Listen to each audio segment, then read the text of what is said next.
Hey guys, I'm JanetOnOccasion, and today we're going over yet another blog post, this one about Thorek Ironbrow. So Thorek Ironbrow brings Dwarfs to the Vortex as Silence and Fury's free LC, Legendary Lord. So like DLC, but it's free LC. So once again by Ben Barrett. I always enjoy this guy's writings. It's a joy doing these videos. He puts in a lot of daft little quips. He's clearly having a lot of fun doing it, which is nice to see. You know, it's a gaming company. I think it makes sense that they should be having as much fun as we are. So, the Book of Grudges, oh how it grows. Dwarfs don't forgive, they don't forget, and they've been waiting for their update and introduction to the Vortex map for much too long. Thorek Ironbrow has decided that wrong will be righted, bringing his skills as the greatest runesmith against the Lisbon, Skaven, and others in the New World. He arrives alongside a general reworking and touching up of a few dwarf mechanics, including rune magic, the Book of Grudges, and more. Leif Burrows, senior designer on the Warhammer 2 DLC team and real-life grudge thrower, joins us to run down all the changes and why you should be excited to get stunty down south. Getting stunty. Take off your pants. Getting stunty in here. It's that hip new cartoon that everyone's talking about. So yeah, we're not going to look at the Silence and the Fury trailer. You guys have seen that. We've discussed that on the channel before. So, Warhammer 2 Dwarf Update. We'll start with the broad changes to the Dwarfs. While this rework isn't on the same level as the massive changes to the Beastmen that are also coming along with Silence and the Fury Update, it will make playing Total War's shortest denizens more enjoyable. We've been wanting to do some work on the Dwarfs in general for a while, says Leif. Being one of the original races from Warhammer 1, they have had some reworking in the past, but it's been a long time since then. The game as a whole has grown a lot. We've got more at our disposal to do the Dwarfs justice. So yes, the Dwarfs I think were actually the first faction to get a rework, weren't they? I think they were the first ones to receive tweaks from the Warhammer 1, you know, in Warhammer 2. You know, the reworks. So it was quite light. They didn't do a lot. It was just a kind of bring it up to Warhammer 2 standards, but Warhammer 2 standards have since gone up again because they've done reworks to a bunch of systems in Warhammer 2 since then. You know, the Skaven work completely differently now. So, yeah, the Dwarfs need to catch up, right? It's an arms race against the Skaven. Always. Always against the Skaven. Ooh, Thagaraki. Anyway, introducing Thorek meant we absolutely needed a runesmithing system and better runes for him to run around with. They're a significant part of the tabletop game, letting you customize characters and units to your exacting specifications, and we wanted some of that in Total War. Which makes a lot of sense, because they do have a bunch of like character customization stuff built into Total War, giving people different magic items and stuff, so, you know, you kind of want that, right? You want that sort of customization, and you want more of it for the faction that is famous for all of its customization. So I like that they saw that and have addressed it. So on campaign side, we've now introduced the ability to craft runes and expanded the number of runes that you can equip onto your characters. Using the Forge panel, you can now craft these runes. It's split between two types, character runes and banner runes. Character runes are ones that you equip directly onto your lords and heroes to give them some classic buffs or tweaks to their build. We've also added 3 specific rune slots to equip these in, meaning there's no overlap with arcane items and weapons and such. You can mix and match freely. So of course I go into a lot of detail. Well, not a huge amount of detail, but I certainly muck about with the system quite a lot in my Thorek Ironbrow campaign, so go check that out if you're more interested. But this is nice for just a summary, so I thought I'd cover the blog anyway. You know, sometimes it's just nice to have a chat with you guys, isn't it? So, there's real power to be had there. Everything from the tankiest of dwarfs that deals damage in an aura around him constantly to a stalking vanguard deploying assassin dwarf for taking out enemy characters and key units. Naturally, this all stacks with their skills, traits and other equipment, making dwarf lords and heroes incredibly versatile. But it doesn't stop there. Banner runes affect your units and are equipped into the followers panel as before, but there are a lot more of them with more interesting effects. You can equip a rune onto an artillery piece that gives it homing projectiles or makes them explosive. You actually start with an explosive rune banner for artillery in the Thorek campaign, and it's a lot of fun because you start with artillery to match it, so it's lovely. Brilliant when it works. Oh no, wait, there's even one rune which allows your artillery to blow itself up when it gets attacked. Brilliant when it works. Crafting runes takes oath gold, and every time you make some, you get a badge. so you can spread the effect around your armies. Speaking of Oath Gold, it's also getting some changes. You get more as rewards, and we're restructuring the hero Oath Gold generation to increase local building yields rather than generate it themselves, which I think makes a lot of sense, because you've either got heroes at home, you know, working the forges, or they're out marching, doing something else, so, you know, marching and such. So I think that's a nice system. I think it makes more sense thematically. That feels more immersive, I guess. So, hand in hand with equipable runes is the entire rune magic system. Thorek gets access to the Rune Lords for free, whether you own their associated DLC for Warhammer 1 or not. I wasn't aware of that, but that's really nice, because of course if you don't own Warhammer 1, you don't usually have access to the Dwarfs. So, you know, but then also the Rune Lords came along with the, what was the DLC called? It was one with Skarsnik and Belagar.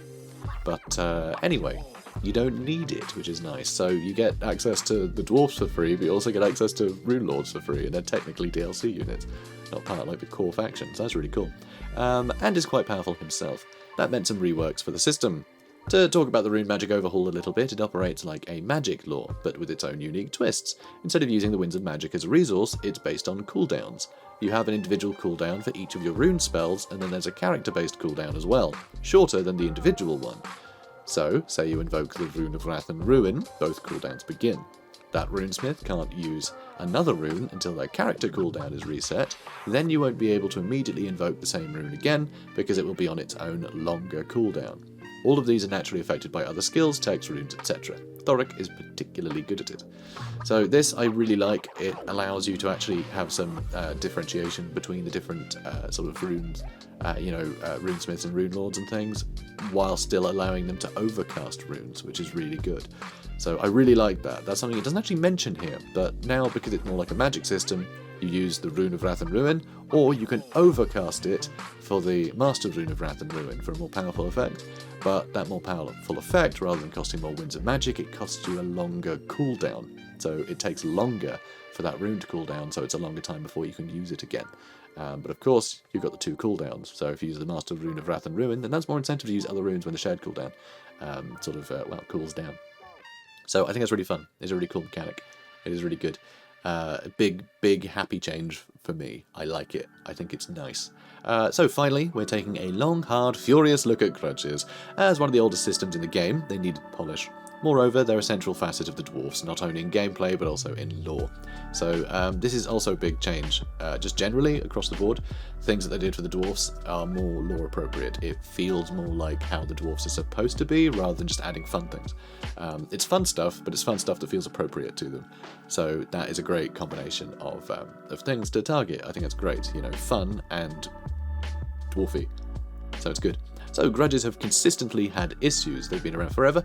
We wanted to move it away from being a system that just punishes you constantly, which was a serious problem before. And you couldn't really expand. You had to really turtle as a dwarf, which did feel a bit dwarfy, but also felt stupidly punishing if you tried to expand at all, or if you just took a territory not to grow, but as like area denial, just to keep it out your enemy's hands for a bit. Just have like a minor garrison, so they don't just move into the ruins again and again. You'd end up with a bunch of grudges because you'd lose it and that would create a grudge, and it got really out of hand. So that was annoying, but now it's a bit better. So the grudge bar has been expanded with more tiers. There's 5 instead of 3. It's not as easy to get locked into the negative side. Grudge generation has also been touched. It's one of the older scripts in the game and it needed updating. So there are a lot of details, but the basic version is grudges with better rewards. There are more interesting and varied, as well as easier to complete and with less punishing scaling if they go ignored in the late game. There are even benefits to having many unsolved grudges, as it makes slayers more likely to show up in your Regiment of Renown pool. Plus, we've added UI and UX improvements, so it's easier to see which armies on the campaign map are the targets of grudges, so a little book icon will appear over any settlements or character that is the target of a grudge, so you can immediately identify them, which is really nice. It's a really nice little thing that should have happened a long time ago, because sometimes you forget about a grudge because you get given it as a quest and then you're busy with other things. You do a long battle, maybe you sleep, and then you get back to your computer the next day, you know, you've been at work all day and you want to play some more Total War, and then you forgot about the grudges and they just sit there idle when they could have been resolved quite easily, but there's no visual cue to be like, hey look, grudge this guy. Give this guy a good old grudging. There's nothing. There's nothing. Now there is, which is great. I think that's a really nice touch, and yeah, feels like it should have been in there forever. A lot of these changes do, but yeah, I think it's great. I think it's really good. So, right, what else have we got? Oh yes, Slayers. So the Slayers show up, which makes a lot of sense. Makes a huge amount of sense that the Slayers should show up as a reward, because basically if you've got a bunch of Slayers showing up, it means that you're doing crap. But that's how Slayers come to being. It's when, you know, it's when they failed. It's a result of failure or dishonor, you know, or cowardice or whatever. They haven't held up their part of the bargain in defending the Counters Anchor. And so they take the Slayer Oath. So if you've got a bunch of territory being lost, a lot of grudges are being written, then it's someone's fault that those grudges were written. And those dwarfs, if they have any honour, will take the Slayer's Oath and become Slayers in order to right those wrongs. And so it makes a lot of sense. It makes a lot of sense. It's very thematic, and it also, the biggest thing with it, it isn't so much that, oh, it's lore appropriate, which is obviously very important, but it's also a nice way that the dwarves get access to new units for a bit of extra unit variety, especially because Slayers are basically like their main anti-large option, certainly in melee anyway, because they don't have spears, but they do have guns and quarrelers and all sorts that can fire at large targets. That's fine, but to have like a melee anti-large thing that can just sort of turn up early, that you can recruit, I think is really fun. I think that's really nice. It adds more variety to your armies. There's more to play with, and that's really important to me. I want to have a lot of stuff to play with. I don't want to have to get everything to tier 5, because by then I've already won the campaign and unlocking new units is irrelevant. So getting a bunch of Slayers for free early is really fun. You know, if you want it to be fair, let a bunch of other factions get free stuff early, okay? Then everyone can have fun with everything, and you can have good variety both in your own army and against. You know, more variety. Sounds great, right? Do more of that. Seems to be a trend, but like, please do more of that. We want more variety. At least I do, and it's my channel, so I speak for all of you. That's how this works. Yeah. I'm sorry, guys, but I'm your king. So, let's go into the book. Anyway, folks like Thorgrim, hang on, am I there? No, I'm not. To better represent the lore of the Book of Grudges, there are also now various legendary grudges. Each lord has their own set of 4 or so legendary grudges that they begin the game with, which is really fun. So these are bigger things that help guide the flow of your campaign in some ways. It gives you objectives, grander things that you want to do. So for Thorek, it's the artifacts that he's trying to get back, and I haven't played about with the others, so who knows? But I like that. The idea of being guided by these things and having them as a part of your win condition, I think is like very important, especially in like the Mortal Empires campaign. I hate the bloat. I hate the campaign bloat, as I call it, which is basically where you're playing someone like Belagar, and all you really want to do is fight the Skaven and take back Carragate Peak, but you end up locked in these wars against various neighbours that don't feel relevant to your story at all. Like, you might end up in a 100-year war against, you know, 100-turn war against some Tomb King faction or something, and it's just like, stop it. Like, I want this to have some feeling of relevancy to my character. And so the idea of the sandbox having these additional missions that encourage you to do things that feel relevant to the character, that makes the world feel more cohesive in my mind. It makes it feel more like it's not just a bunch of stuff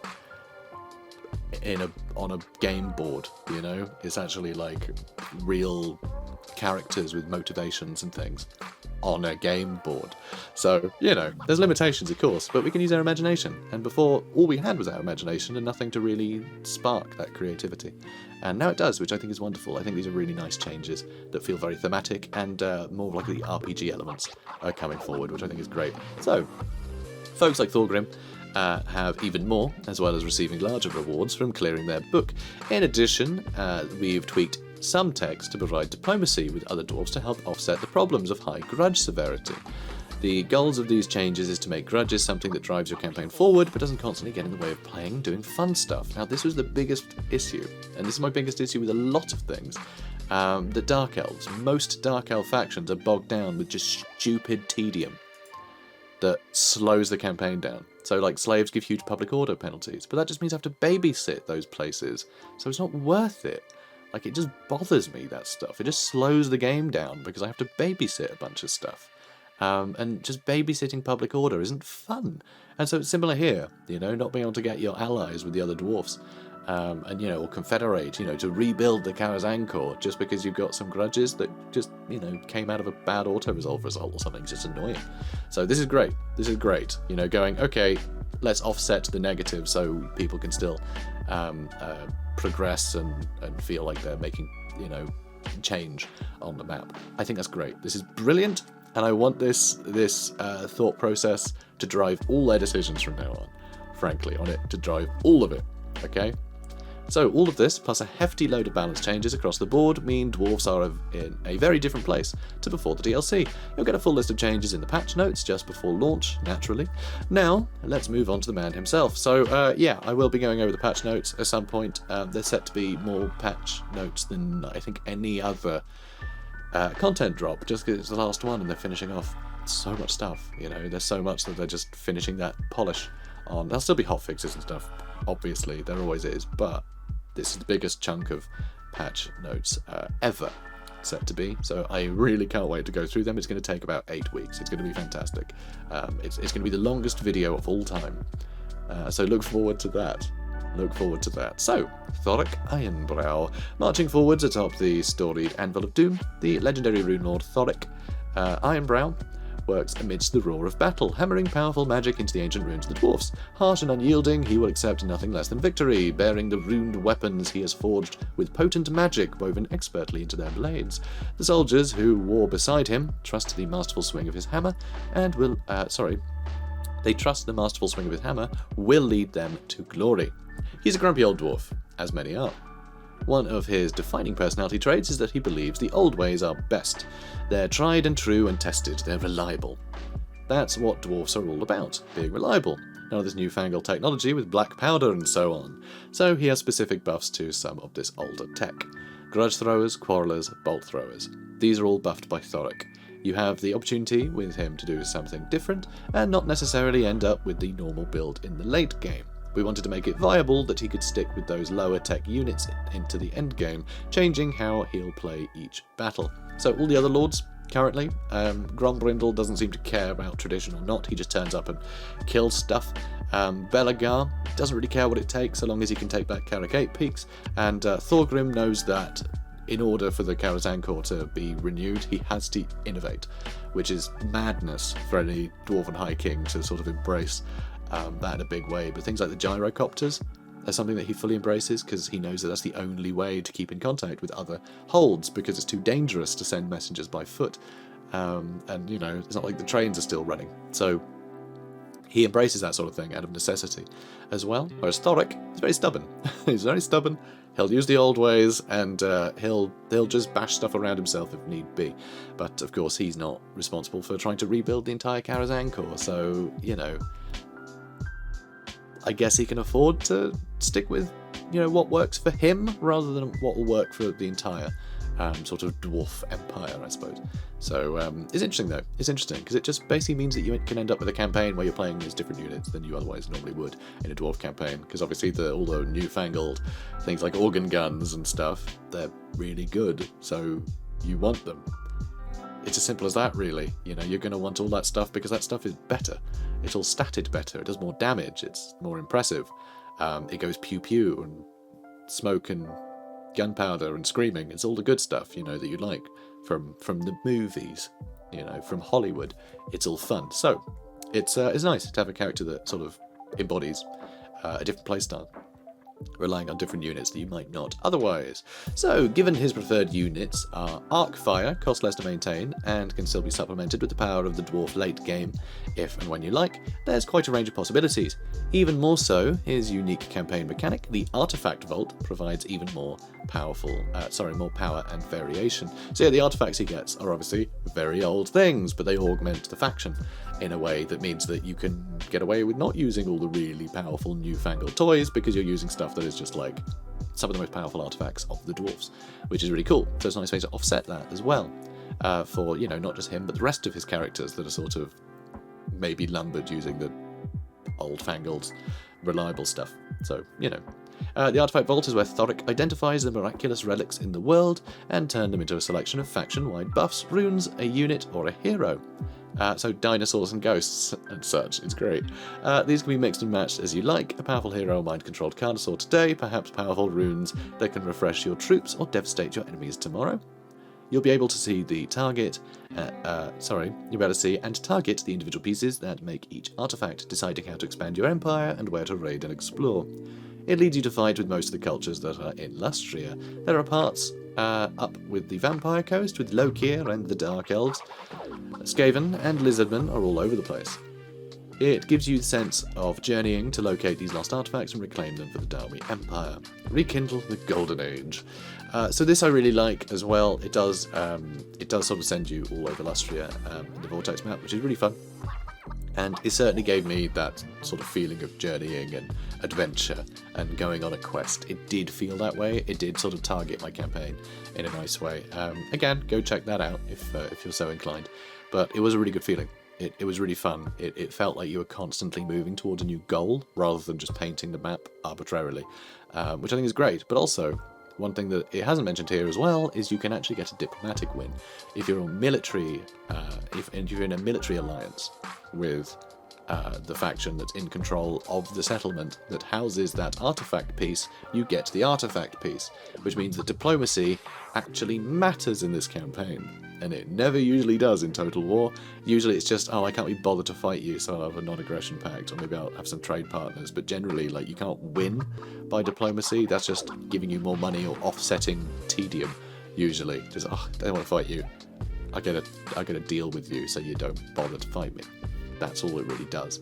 Now, it feels like you actually are rewarded for diplomacy, rather than just in, you know, your income rising, just a number going up. It's a bit boring, but getting like these artifact pieces feels like a proper reward for it, which I really like. So this culminates with his story in Vortex. As you're gathering artifacts, you will have a Skaven influence nipping at your heels.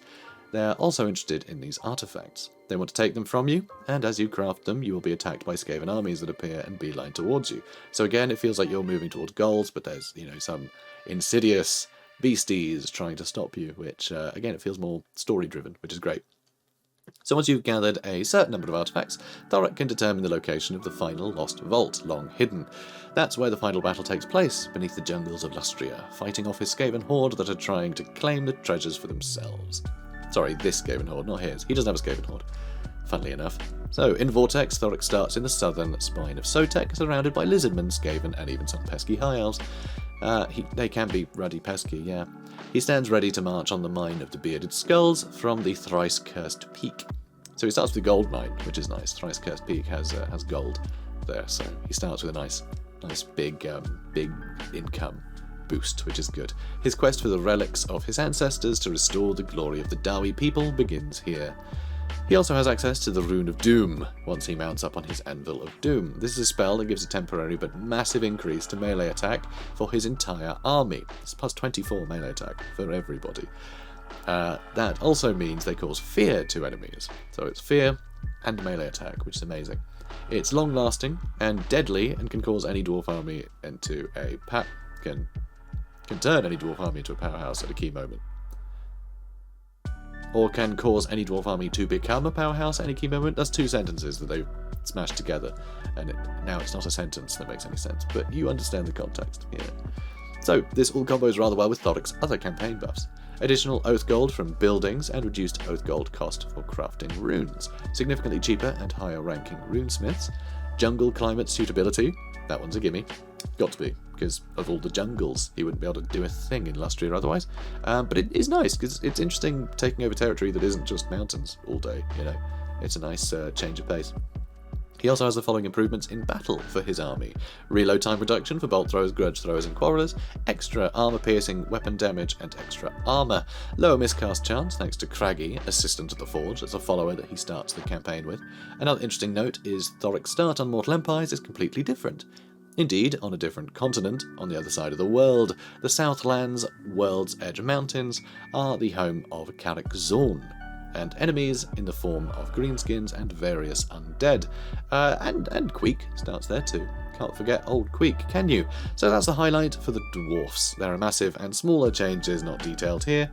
From numbers of tweaks to exact subtleties of the systems, our influencer partners have a few videos on the subject. Yeah, we do. Recommend you check them out. I recommend you check them out. So, yep, on the channel, got the Thorek Ironbrow campaign already going, but this did fill out some interesting blanks, and it also sort of outlined their thought processes, which I think is always really interesting to sort of see the design that goes behind this stuff. Because sometimes it's easy if you don't like a mechanic, just say this mechanic bad. But sometimes mechanic good. Just maybe not for you, you know? It's nice to know why they make the changes that they do. Although I find it very difficult to say that any change that they've made for the Dwarfs is in any way bad. They seem universally beloved.